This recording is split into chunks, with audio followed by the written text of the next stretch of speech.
Hey guys, welcome back to another episode of A Little Atypical. My name is Leja, you can call me Lay, and as you can tell from the title, we are talking about tips for a low mood and seasonal depression. Fair warning, my voice may be not the best in this episode, but it was way more important for me to show up the best way I can. Yeah, I just wanted to give a quick heads up before I get into the introduction, which is reasons why mental health is especially important in the winter. And then for the next part, I'll get into the tips for maintaining your mental health in the wintertime. So to start off, I'm going to talk about the scientific reasoning behind seasonal depression, winter blues. So the scientific reason of why this causes low mood is because the change in light exposure can cause a neurochemical imbalance. So it can disrupt your melatonin and serotonin levels. Melatonin, which is used for your sleep, and serotonin, I believe, is used for balancing like your emotional regulation. That is one reason why your mood is very much affected. Then, of course, there are changes in your circadian rhythm because we typically change times. Like, we just recently ended daylight savings time.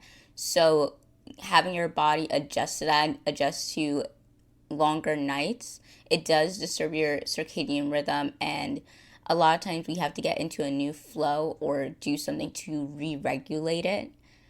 And of course, because it's winter, typically it does get colder depending on where you live. And cold temperatures are conducive for sleeping, making it harder to wake up without feeling heavy or sluggish, which really derails us in the winter. It makes us less motivated, makes it harder for us to move and get things done.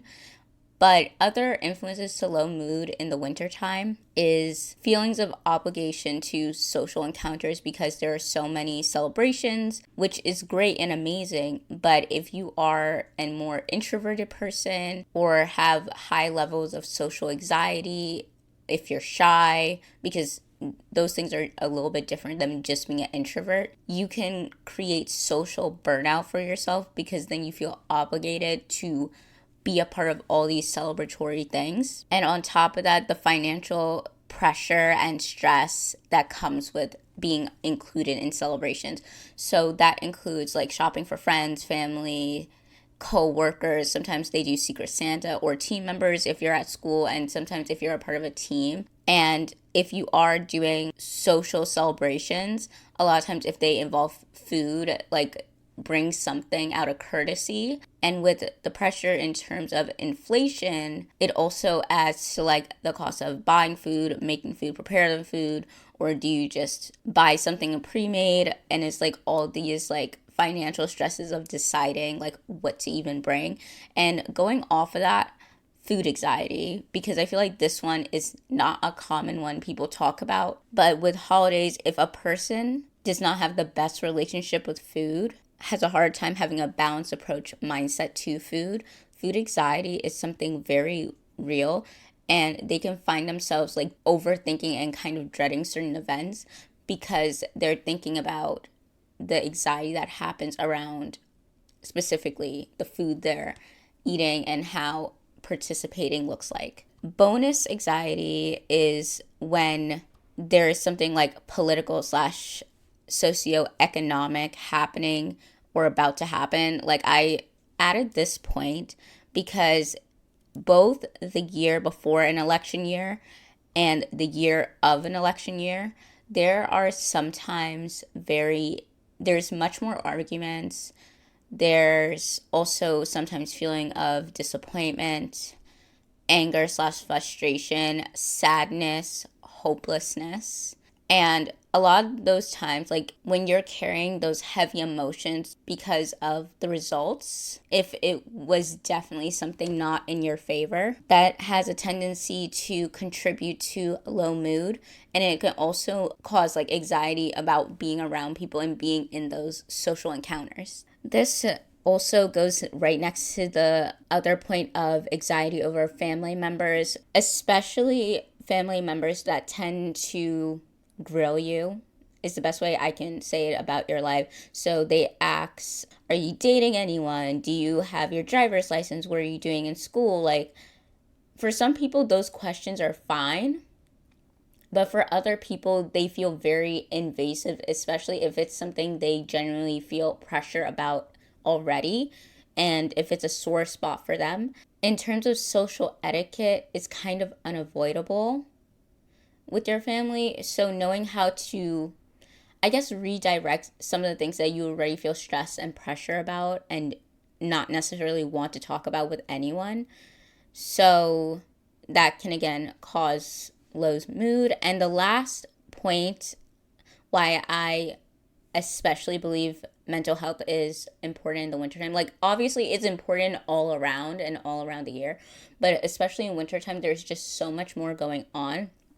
And the additional point, the last point I want to include was comparison. So, this is about if people are starting their goals early, what people get for holidays, if people went away for a holiday, like did they go on vacation, if you are being festive enough and making the most out of the season. And that form of comparison, especially through social media, causes such a low mood. And we can constantly feel like we're not enough, we're not doing enough. Or if you're doing a little bit more and you're like taking life seriously, people find that you're doing too much. And honestly, there's no such thing. I think we're all at different places in our lives. So whatever a person wants to do, it may not be right for another person at that point in your life, but you know what's right for your life at that point. These are some of the reasons why low mood is pretty common in the wintertime. Now I want to kind of transition into the next part, which is tips for managing your mental health in the winter. I created about 9 points for this, like 9 just brainstorm ideas of things I wanted to talk about. But then, like, when I reread it, I was like, maybe I should break this up into kind of categories. So the first category is going to be like awareness and prep. Then the next category is focus. And then we're going to go into habits. So starting off with awareness and prep, the first thing I said is identify the cause and when the low mood hits. Because like I listed, that's one of the reasons I put all those reasons for low mood in the beginning, because there's so many different reasons why a person can be experiencing low mood. I don't experience low mood about the winter until maybe mid to end of January, and it carries on throughout February. And sometimes it gets better in March, but March is kind of like that dependent month where there's not a lot of holidays. I don't even think there's usually a holiday in March, because even Easter, I'm pretty sure most of the time is usually April, but I also think it really depends on the year. But anyways, I typically have excitement from October, November, December. October, of course, is my birthday month, so there's something to look forward then. I'm also like very reflective during the time, and I'm thinking about my goals. I'm thinking about how I've grown from when my last birthday or from when the year started. And then typically in November, I just feel like I have the most creativity. Like, I feel like my ideas in November and my ability to brainstorm ideas in November is a lot better. Same with December. I always feel very motivated during these months. And I noticed that about myself, why it doesn't hit me as much, because since I keep to myself, my social encounters during the wintertime is not as bad. So I don't experience like all the things like anxiety over family members, even like financial pressure, food anxiety, social obligations. I don't feel as much, but the New Year's goals kind of start to wear off. And if I don't see like progress with them, that's when it kind of messes with my mind and messes with my energy, and that's what lowers my mood. That's what happened last year, and I noticed I always have some type of sad emotion, especially in February and in the past. And I was talking to my friend about this because we used to make plans in February for that reason, because we both experience the worst feelings. Like, for her, it is January, like once January starts to feel too long for her. And for me, it's like when the newness of my goals wear off and I'm still not seeing progress. In addition to that, knowing and identifying, it's a good idea to create a practice to keep you aware of your thoughts and or feelings like during that time. So this can look different for everyone. Like some people are more audio or visual people. That's why some people choose to create content so they can see where their brain was at that point of time. For some people who may want things more on a personal level, journaling is always a good option. But honestly, you can also, if you're not like a writer, you can also do voice notes, have it recorded, keep them stored somewhere, and you can listen back to what you were going through.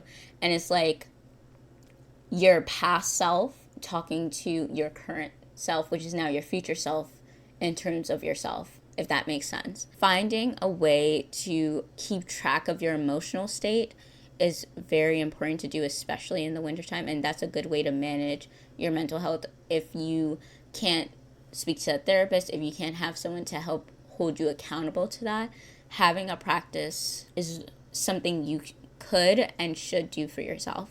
Next, this is more of a prep point. So creating a personal holiday season budget if you didn't do so already. This is something that is probably best to do from honestly end of August, because at that point then you're like, okay, who am I shopping for? What type of events do I want to do this time of year? I'm going to say a mix of like fall things. So if in the fall you wanted to go apple picking or to a fair or something, having that down in your budget, along with like if you plan to do Friendsgiving this year, start having those conversations as early as possible and try to like get an idea of what you can make, like what is budget friendly for you, what can you bring, and just those type of things. Because the best way to ease anxiety of the financial stress is to plan in advance. This can also help you in the sense of like, oh, do I need to save more for these things to happen? It's just more responsible in that sense. I know that it could make some people more anxious, but honestly, having a good perspective of your finances, like what are necessary things you pay for, maybe you cut back on something for a little bit and do something that is cheaper for a while, so then you're still doing what you like, but in a different sense of capacity. Next is creating boundaries in your digital space. So with this point, it is to protect yourself from comparison. I know that comparison is bad in every type of season. In summer months, it's usually comparison about your bodies, if you're doing enough. It's kind of similar in a sense, but with winter, it's also like what people are doing, like their mindset. And I feel like summer is heavily on physical attributes, while winter is about like, oh, how ambitious a person is being. And don't get me wrong, I am ambitious within my goals. I am participating in the winter arc in my own way, but I would never judge someone if they want to take a softer approach to the winter time, you know, because we all have such different daily lives. I know sometimes we go on social media and we say like, oh, this person's life is unrealistic or whatever. But the thing is, something being realistic or unrealistic is all about the circumstances of a person's life and their habits. And there are some things that people do that are for like the everyday people that people could draw inspiration from. But other aspects of their schedules are not as realistic based on like their jobs, or if they come from a large family, like dynamics and everything like that. Are they in a space where the place they're living at, do they have enough say to make those things happen? And there are a lot of factors within what is realistic or unrealistic for our lives at a point of time. There are little ways we can work around things, but it may not look like what a person is presenting. And I really think that's important to say. Creating boundaries in your digital space, meaning I know there are settings to like eliminate certain keywords, if you need to block people, anything like that for your digital space, you should do that, because I think we tend to forget because we made our digital lives so engraved into our actual lives that having boundaries in your digital space is just as necessary as having them in real life. Do what you must so you're not in that constant low mood, and also set times where you're not on social media or have a place. Like for me, my digital safe place is honestly Pinterest. I have a love for Pinterest. I know some people are saying like the ads on Pinterest are getting worse, but honestly, I don't really notice them that much because I'm focused on like quotes, I'm focused on like cute rooms. Like I just ignore the ads, I guess. So now we're going to move on to the focus segment. The first thing is having a goal or a project to look forward to. And I want to clarify this point because even if something is a goal, that does not mean harshness or overwhelmingness. Like a goal, for example, is to have more rest. A goal is to cook, learn to bake.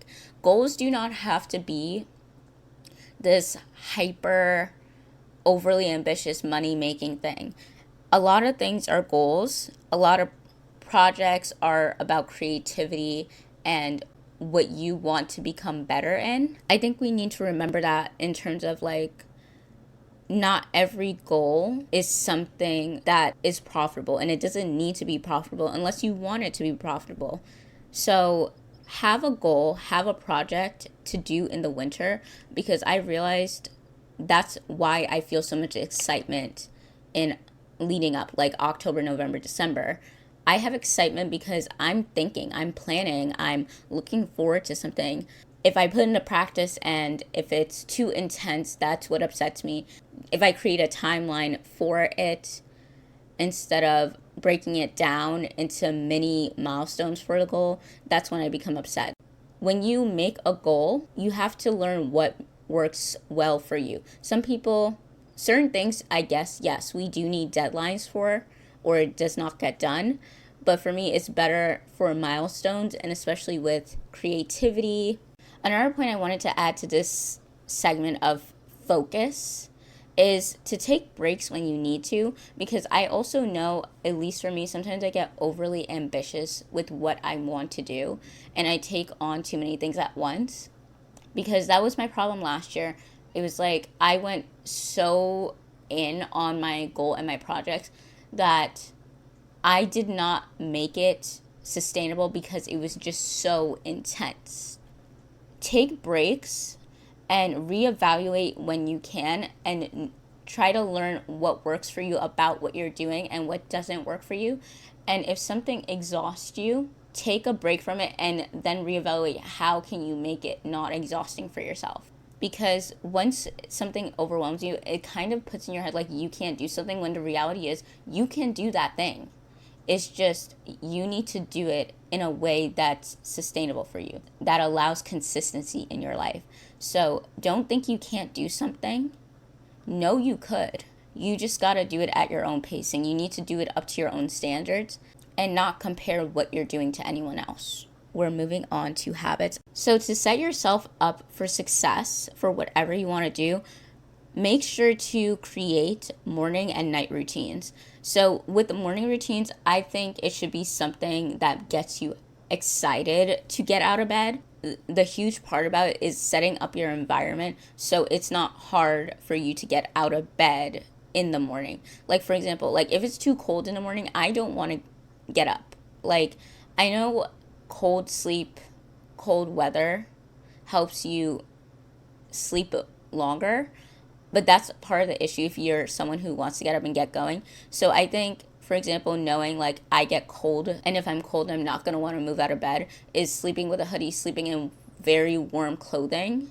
Not enough to make me like overheat at night to a point where it's uncomfortable, but enough that it feels cozy, that if I get out of bed, the coziness kind of follows me. Or if you don't want to sleep with something cozy, having like the cozy thing like close by your bedside to put on and allowing yourself to warm up a bit. If you have something to look forward to in the morning, like a fun drink, if you meal prep and you know you have a meal ready and waiting for you early in the morning that you can eat, or even if you have like the vibe set up right that it makes you excited to get out of bed. Little things help. And then for a night routine, at least what I've been doing right now is I've been moving away from words at night, because I know people say like, oh, just read at night, read at night. But one thing I noticed, because for me, if I'm reading, I get very inspired easily by words and by thoughts and stuff like that. So I prefer reading earlier in the day or earlier in the evening, like right after dinner while I'm wandering around. Then I like to journal. But after that, everything involving words and screens, just no. And I've been playing Sudoku, like that number puzzle thing. And I've been absolutely loving to do that. It's been my latest obsession before bed. That could be something. Some people could like to color or draw, but if you're someone that needs like completion before bed, I would not suggest doing that, because then sometimes if you want to draw, at least for me, I do not like not finishing a picture. So it really depends on your brain, but if you could do it at night, that is something so good to include in your night routine. But it's just knowing yourself and knowing what will help you sleep better, what will keep you off devices, what will keep you calm, what will help you wake up in the morning. So do what you need to in order to make it happen. Next tip is kind of more for if you have social events, but in general, making space for both the celebratory foods and the nutrient rich foods will be your best friend. Because I've been seeing a lot of conversations about people who have anxiety over things about Thanksgiving, like all the food, all the desserts. I think something that helped me improve while with my relationship with food is I have a focus more on home cooked meals. And if I do get fast food, and I still sometimes get fast food, but it's at a different intensity than I used to. And I try to make better decisions when it comes to like food. So things that can, for example, doesn't have to be eaten in one sitting. So I can have leftovers for it. Like, for example, when I go to the pizza place, a lot of times I have like the grilled chicken penne al vodka.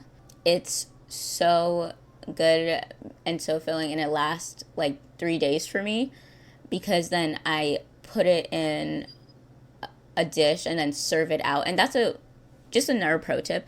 If you eat out and eat things out and then have something that's like a huge portion, something that helps me is I don't always eat on the go. And I know that's a luxurious thing, like some people just have to. Being able to portion out my food for it to last 3 days, for example, because honestly, sometimes eating out is expensive, and that's what discourages me most to eat out. It's not even just about like the quality of food, because I do think I make pretty decent food choices even when I'm eating out, even if it's something like pasta. It's more the fact it's like $15 for one meal. But if the meal lasts me 3 days, essentially it's like paying $5 each day for a meal. You know what I mean? So try to make better choices if you do have to eat out. Like having things like, I like getting things from a deli too. And usually it's like the chicken over rice. And then it has like little vegetables that come with it. But I would have extra vegetables at home, and then I would have that. And then with the extra vegetables on the side for like something that I want to eat, something I'm craving, with something that's also nutritious to eat. When it comes time for the celebratory things, like having like the big desserts and everything, I know I wouldn't feel like upset, because I know most of the time I'm making space for the nutritious things. Make space for both. Don't feel guilt for eating things you don't commonly have. You know what I mean? And it does take a lot, so be patient with yourself with this point, because I know it does take a lot to even have a good relationship with food, and it is especially highlighted in winter. And this is my last point, I guess, habit idea, which is when it comes to like beauty care, self-care, I would suggest focusing on the foundation of things. So keeping your skin moisturized, natural hair care, like me as a black girl, taking care of my natural hair, especially in the winter, makes me feel so much better. And hygiene, and understanding what's nice to do versus must do, because the glamorousness is always nice to do. And if that makes you feel like 10 times better, you should do it. But I'm also talking in the sense of if your mental health is really low, just focus on the important aspects of like keeping your skin moisturized, your hygiene, your hair care, which I know is easier said than done, especially if someone is in a low mood and in a depressive episode. So do the best you can with those areas. Because I promise you, like, it's the hardest thing to, when you're in a low mood, to even like do those little things. But even if you subject yourself to 5 minutes, 10 minutes dedicated to doing those little things, I promise you that would just feel like the easiest way to have a win in your day. And something I forgot to mention before I end off and give a card pull is about removing habits. So this was supposed to go in the before point when I was talking about morning and night routines. As important it is to add things, sometimes subtraction is just as important. Sometimes the things you do in the summer or the spring or even the fall should not be during the winter. And knowing how to switch your habits out seasonally for the winter, for any season, will help you with your mental health during the season. Okay? So I just wanted to add that point because this episode is getting really, really long. And so now I'm just going to switch over, do the card pull of the episode.